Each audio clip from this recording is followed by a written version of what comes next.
दफन ना करना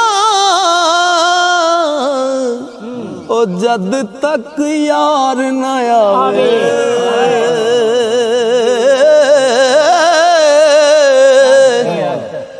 आप आण